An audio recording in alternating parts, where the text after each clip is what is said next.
Hi there. First, I'd like to start by asking anybody who was ever at an ACT UP demo or ever at an ACT UP meeting, please stand and be recognized.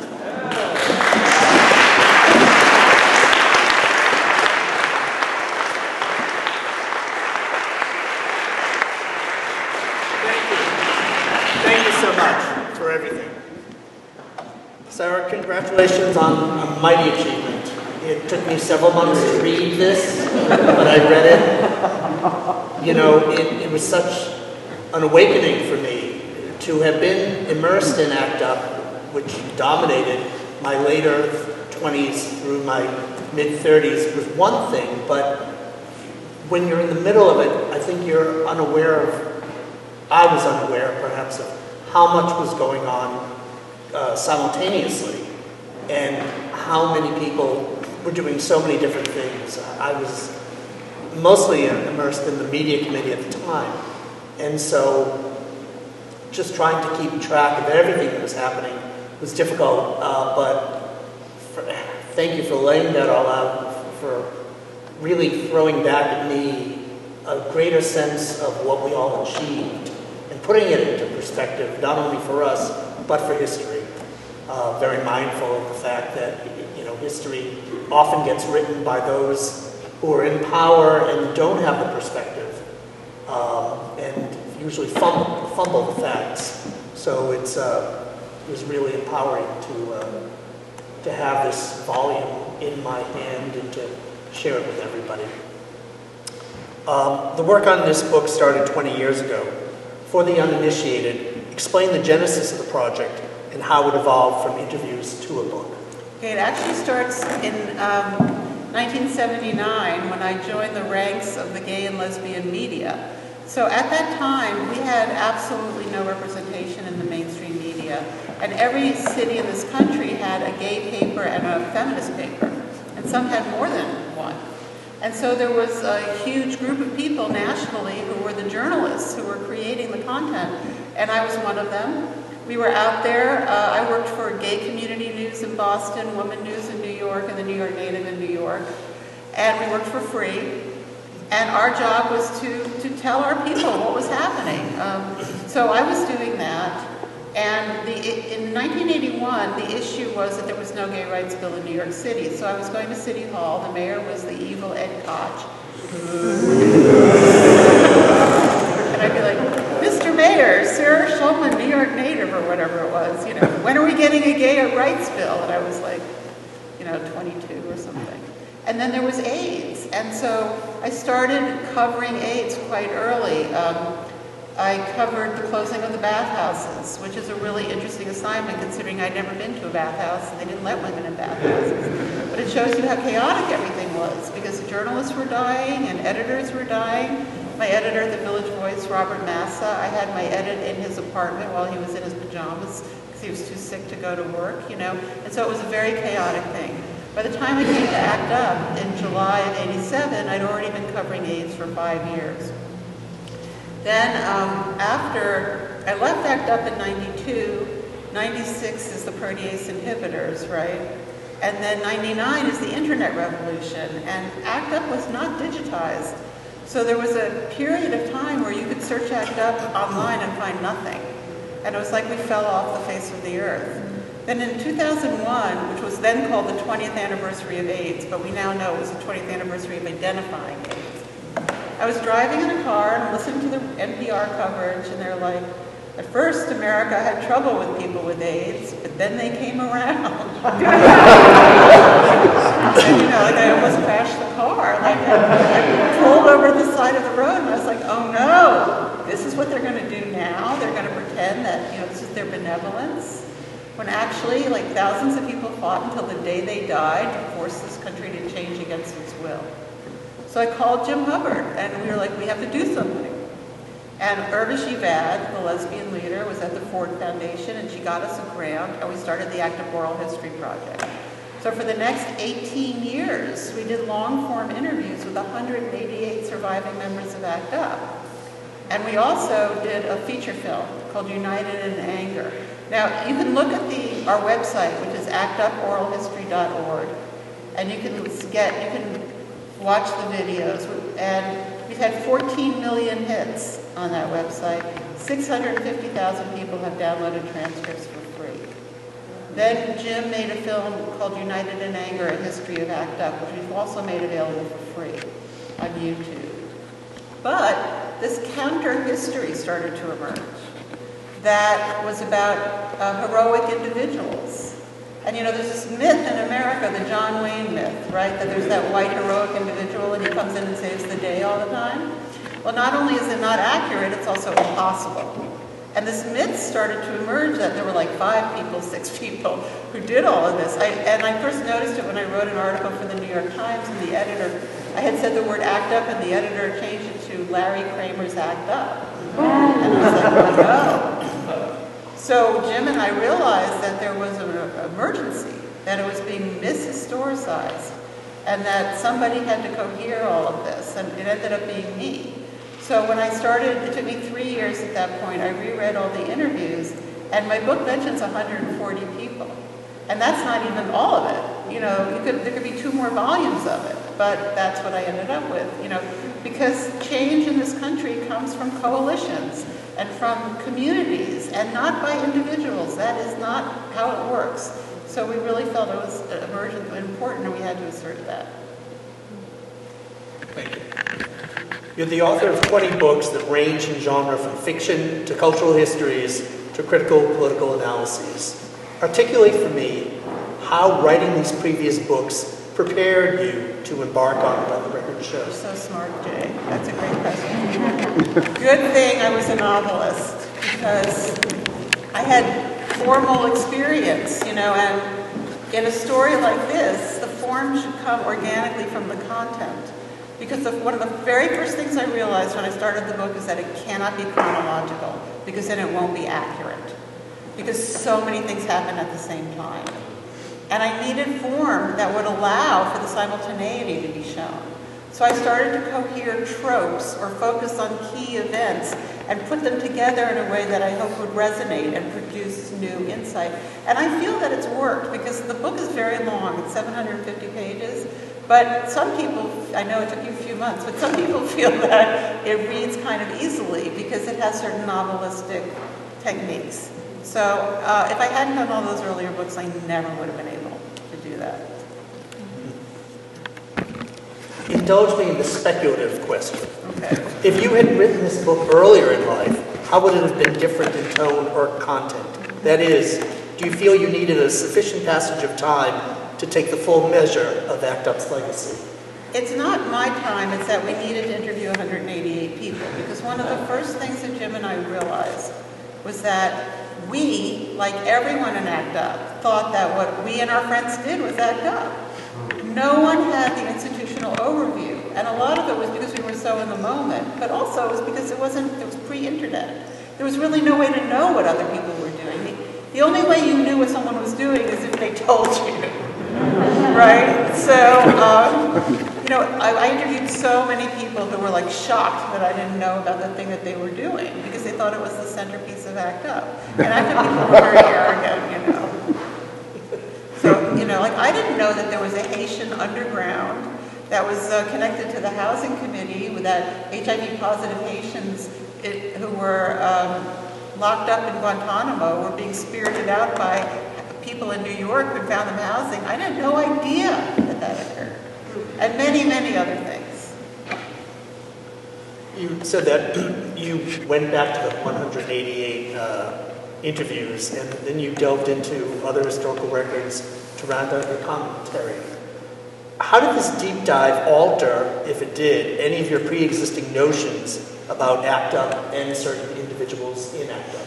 Well, one thing I realized was that the role of Latinos is very significant, and there's actually 3 Latino chapters in the book. The first is about Puerto Ricans, then there's one in the middle about Patricia and Ray Navarro, mother and son who were Chicano. She was the only parent of a person with AIDS in the whole organization. And then I end with an interview with Cesar Carrasco, who is a psychiatric social worker, and he has some very deep things to say about the myth of survival and the myth of resilience. Because our generation, there's been a lot of suffering by people who are in ACT UP. and all of you ACT-UPers here know that. There's been a lot of meth problems, people who seroconverted late in life, loneliness. You know, this first generation who made the world better for millions of people has really suffered, and their suffering has not been addressed. And Cesar really addresses that, and I wanted that to be the ending of the book. I didn't want this happy ending about, and then protease inhibitors came, you know. I wanted to show what the toll was on the people who made the change. There's the old shtetl joke about 2 Jews, 3 opinions. I see a parallel here. Our ACT-UP comrades are people with strong convictions, and strong convictions inevitably clash. In your book, you allow Rashomon accounts of key moments, that is, wildly differing testimonies. Explain why.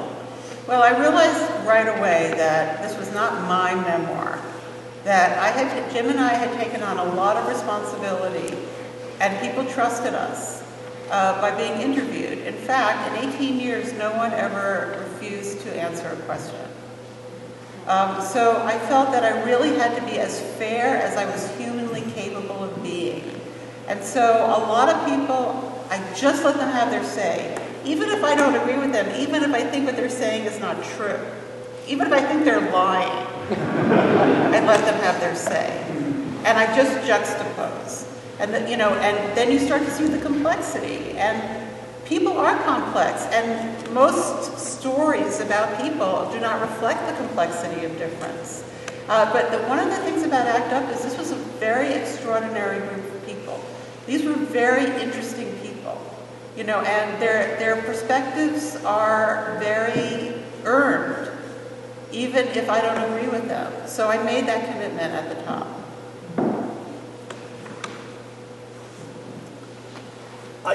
The book, of course, is exhaustive. However, could you identify some segments of the ACT UP saga that you were unable to address in the book due to constraints of time or space? I don't think so.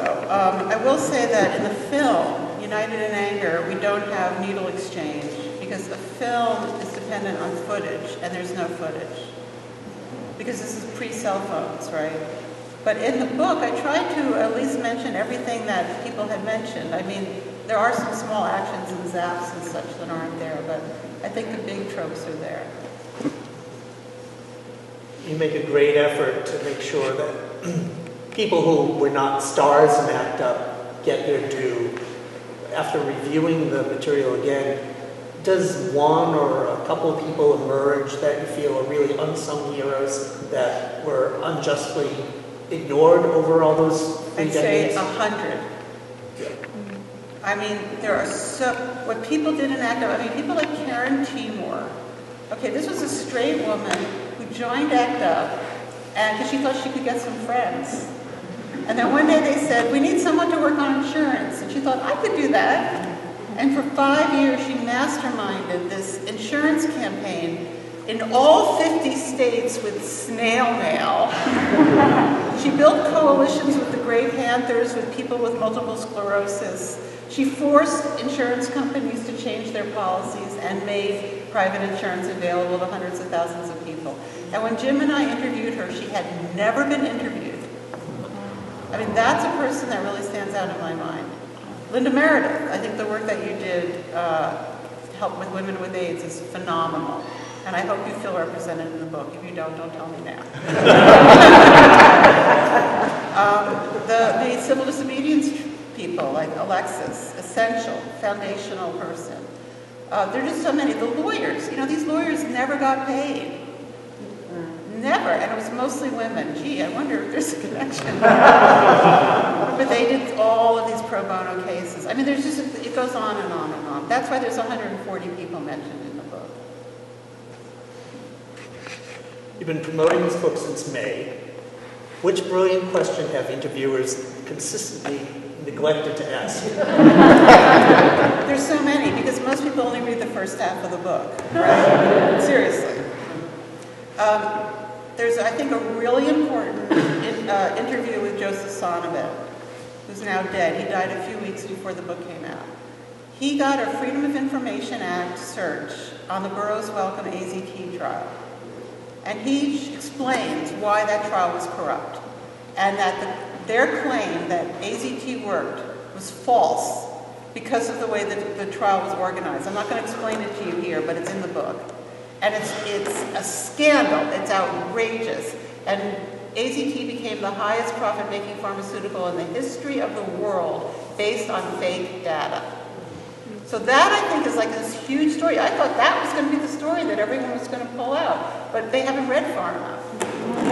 Another thing is how ACT UP made money is really interesting. ACT UP, in the years that I'm discussing, was a political movement, not an NGO, and they did not get a 501c3 status.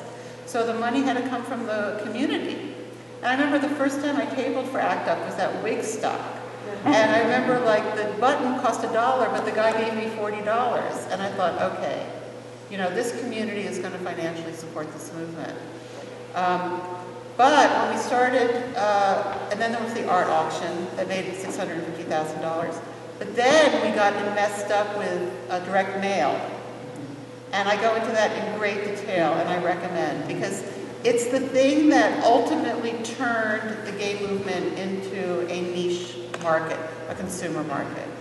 Had to do with direct mail.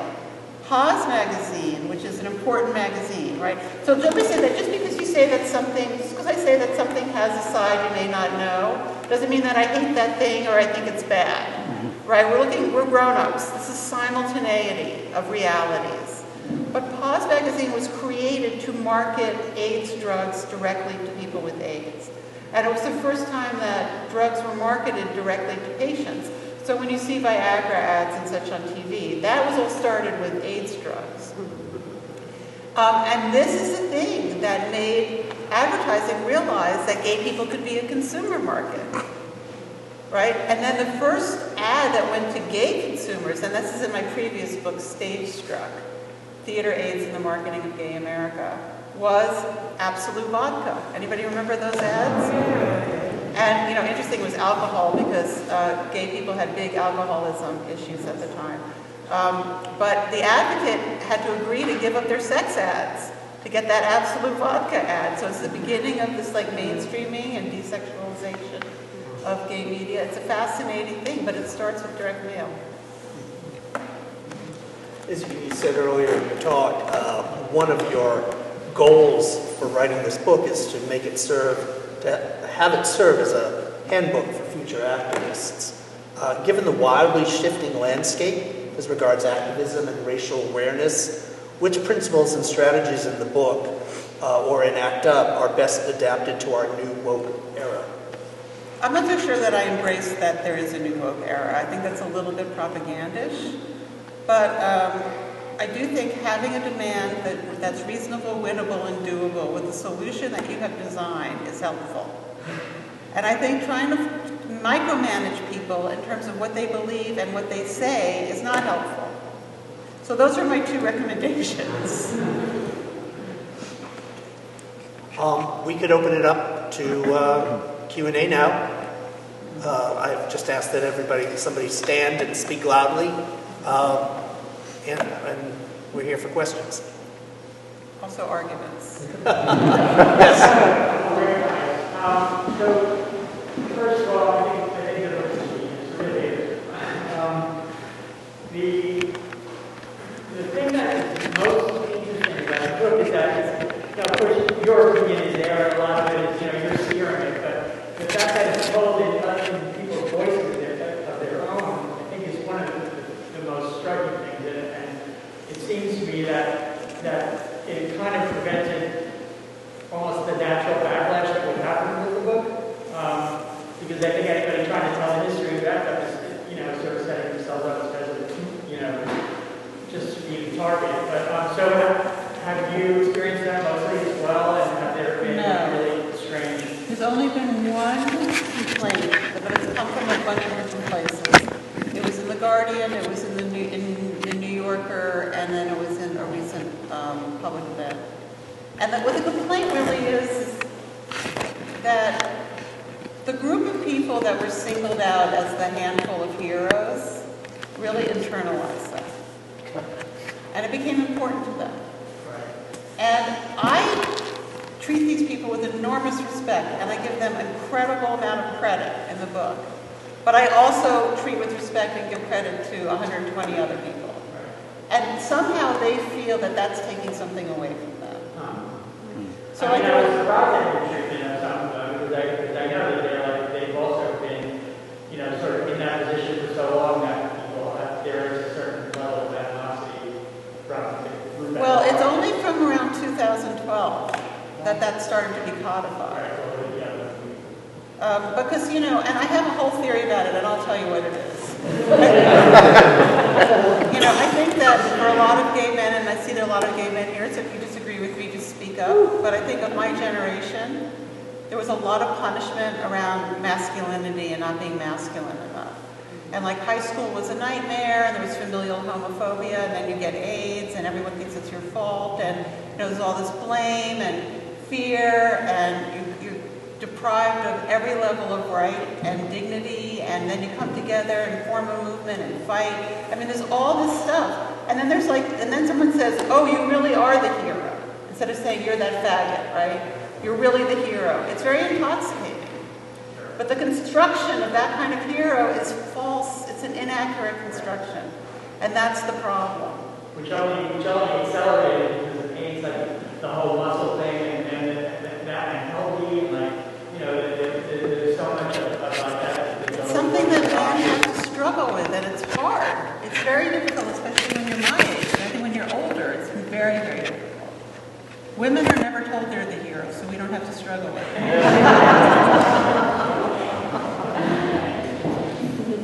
Yes. So there's a lot of very moving and educational, and I do think that anybody who might that can look for themselves in the book. But I don't mean literally necessarily. Some people literally are looking for themselves in the book. But I think that people were looking for themselves in the book in the sense of how they were relating to the issue and the other people that you talked about and everything else. I was one of those people that was sort of looking for myself in the book and found it like everywhere. But the one thing that I found to be probably most profound was Cesar Carrasco's discussion about emotional trauma. And you put that at the very end of the book. And that was a real big flaw, because that idea of emotional trauma, for me, connected so many of the dots that you really put into the thousands of dots that you put into this book. And I almost wish that you had, written part 2. Maybe you will, but, we'll let the episode die. But do you want to say anything more about this idea of emotional trauma and Cesar Carrasco? Did you see that in terms of your work and your research? I felt that his interview was the most profound interview. He was a refugee from Latin America. He started out as a decorator. He ended up a psychiatric social worker. And he's been working with our generation of men, dealing with meth and dealing with depression. And, how there's this, I think I mentioned this earlier, he calls it the myth of survival and the myth of resilience. A lot of people have not survived, and just because you're alive doesn't mean you survived. And this generation needs to be honored and listened to. And the story, I remember when I was a kid, they used to drag out the concentration camp survivors, and they would come and talk to our class. I feel like people who survived this and who, while changing the world, they deserve respect. So that's why I wanted to end on that note. And it's interesting that it was a Latino in ACT UP who had that insight.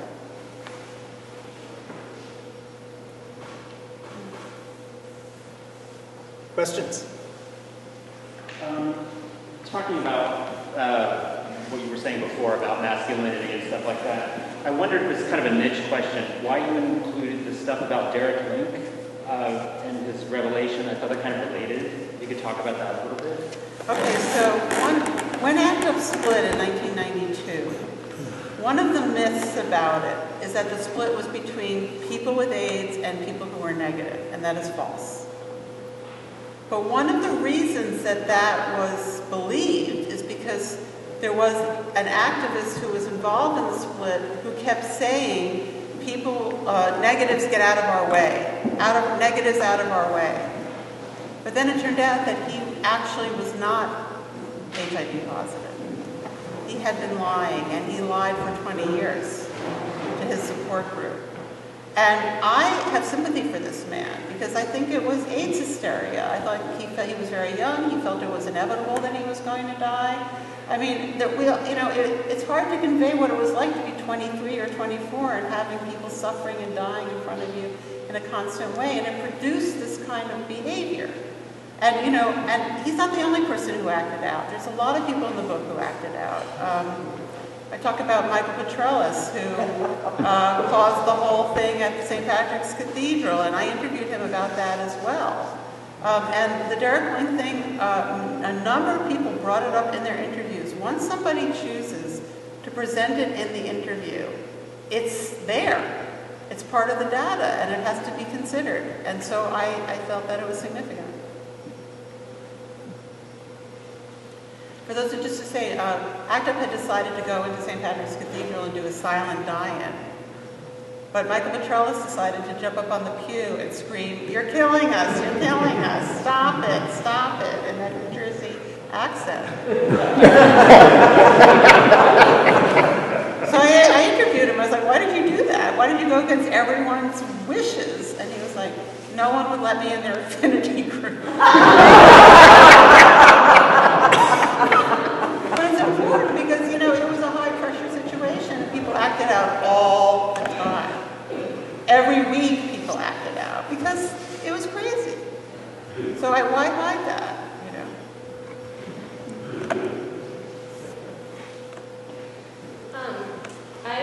I loved the book. It was amazing. I learned so much. And I think some of my favorite parts, theoretically or intellectually, were the sort of tensions, the places where, you talk about things, some of the strengths of the movement also could create clashes and tensions. I thought you highlighted that kind of paradox really well, and like the direct mail thing, being really effective for fundraising, but then leading as an unintended consequence to the kind of homogenization of the movement.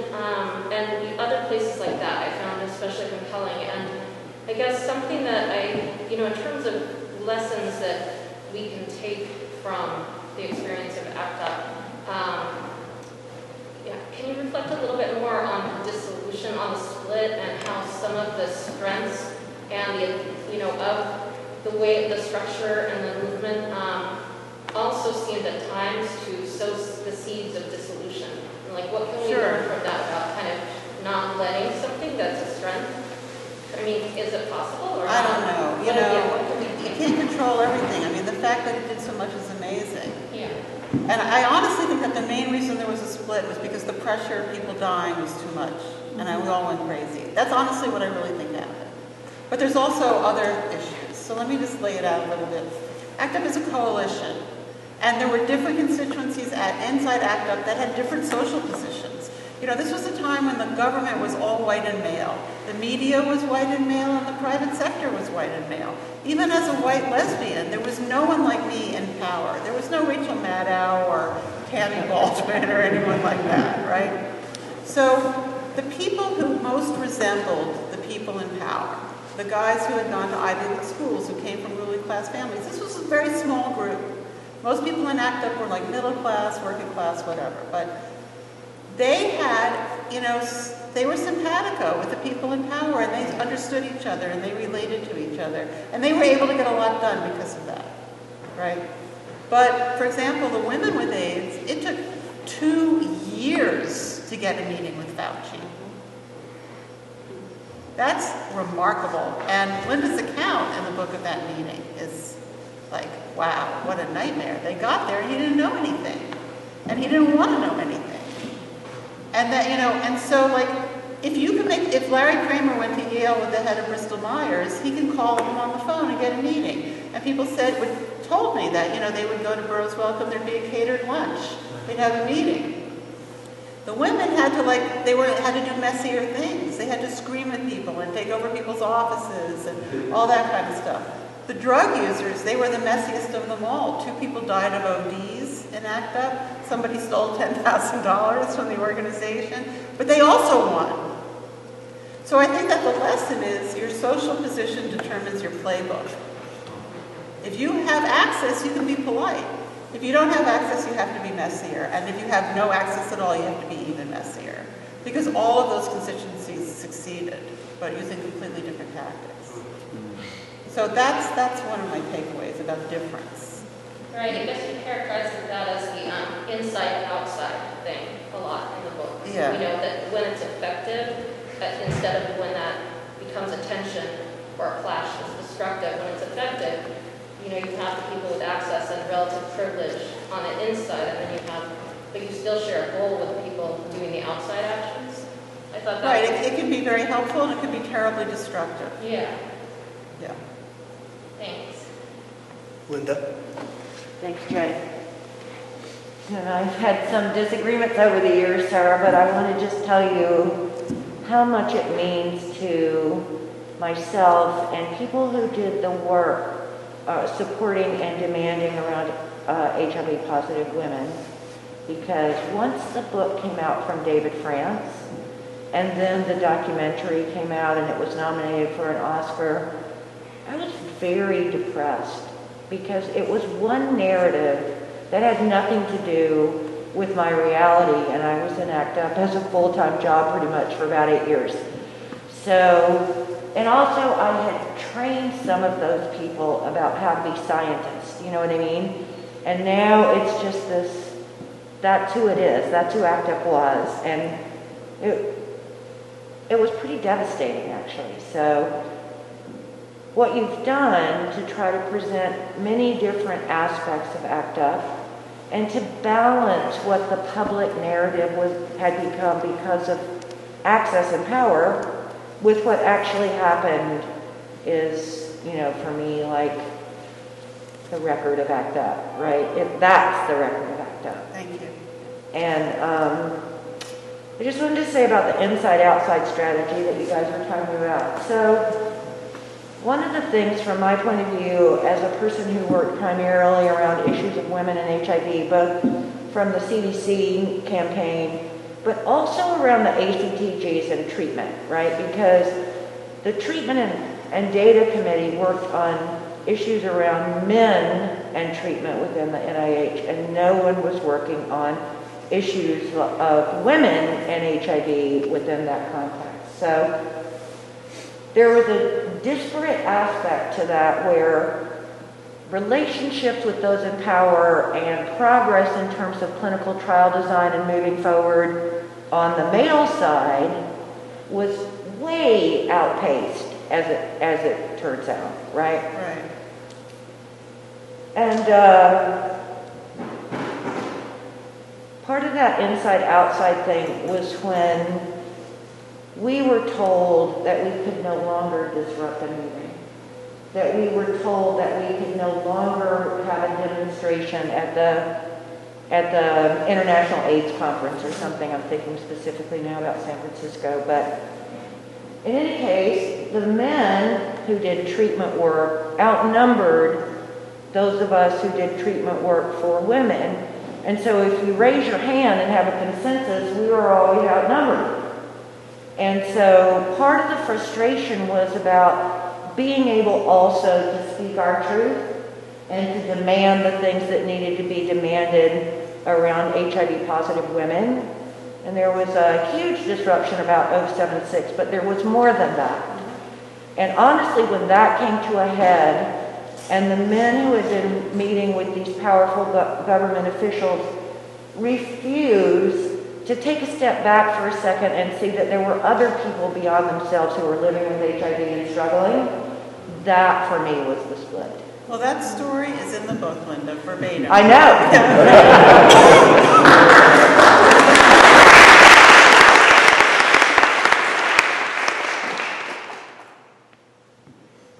Other questions?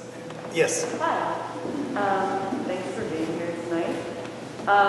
So I haven't read the book yet, But I was introduced to the documentary that you were speaking about while I was at Bard in my undergraduate. And also I read parts of your book, Gentrification of the Mind, while I was there.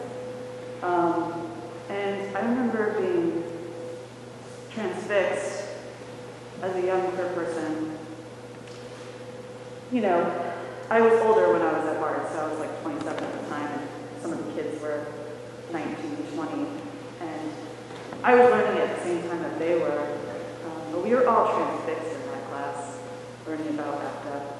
I think nearly every single person cried at some point watching that documentary. Mostly because I feel like most of us didn't know anything about it. And it was wild to us being sort of activated queer people. This was specifically a queer class, it was a performing queer class. And now that I'm a little older, I'm in my 30s now, outside of college, outside of organizing in that fashion, I think based on your, relationship on working on this book, how can queer people now, young queer people in this era, look to this history, this heavy history, but also this incredible pearl of a history, and use it to activate? I'm not sure what I'm asking, but I'm just wondering. Well, I think things are really different now. Yeah. And, if you were openly gay, you weren't welcome in other movements. But now the leadership of every movement includes trans people and queer people. Right. Across the board. DACA, Black Lives Matter, anti-police violence movement, Palestine solidarity, it's all, and so that's really where we belong, is in all the movements, and that's where we are. Right. And I think the book, I'm hoping that it will be of interest to everybody. I think that, the amount of the way that prejudice against queer people has been transformed by our generation and the generation before us has been phenomenal. And people are open to listening to queer people and trans people, it's an incredible change. So that's what I'm hoping for. And I have given a talk at least once a day, every day since May 18th. Some of them sometimes 3 times a day. I'm about to go on a speaking tour in Europe that nobody set up, not the book publisher. It was people saying, come to Belfast, come to Lisbon. I'm like, okay, I'm coming. It's coming from the grassroots. So a lot of people across the board are interested in this. Can I ask a follow-up question? Yeah. That's more of an organizing political question. Do you see affinity groups and some of the tactics that ACTA use? Do you see them as still active? And this is obviously not just ACTA, but also the civil rights movement using these tactics. It's been done over and over. And I'm curious, if we see. I've tried to be parts of groups, and I've tried things, and things come and they go, they ebb and they flow. And I'm just curious, I guess I'm just looking for something here. I'm not sure what I'm looking for, but. Well, there's 2 answers. So one is, 5 people can do a lot. And if you have some issue that's in your immediate life and it's in your local community and you see that there can be a solution that's reasonable, just work on it. Go do it. You don't need an organization. Right. But the other thing is that it's very hard to know what's actually going on. I think the movement against police violence has different leaders in every city. Right. It's very specific, and we don't know what those people's names are because the media doesn't cover it as a national phenomenon. But they have specific, concrete demands in each city about what they want from their police departments. And sometimes we find out the day after Election Day that there was a ballot somewhere. Right. But, it's very covered up by the media. But it's out there, so don't think it's not. Thank you. Okay. You had your hand up? No? Yes. I was really struck. Louder, please. Yeah, I was really struck by the fact that your book is the playbook, really ACTA is a playbook or a blueprint for organizing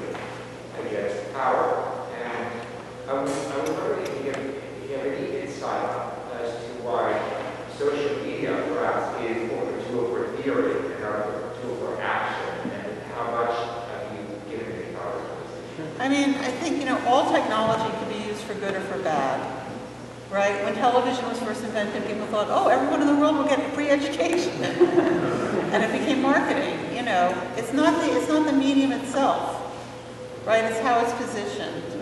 And, you know, it's each generation's challenge to meet their technology. ACT UP, the camcorder had just been invented, and ACT UP embraced it and created video activism. You know, and we all know the problems of social media, and I don't need to repeat that, and I don't have any special insights into it. But, you know, a few creative people can, I mean, look what Black Lives Matter did with Twitter, so it's possible if you're smart enough. Should we end on that? It's possible if you're smart enough? Yes.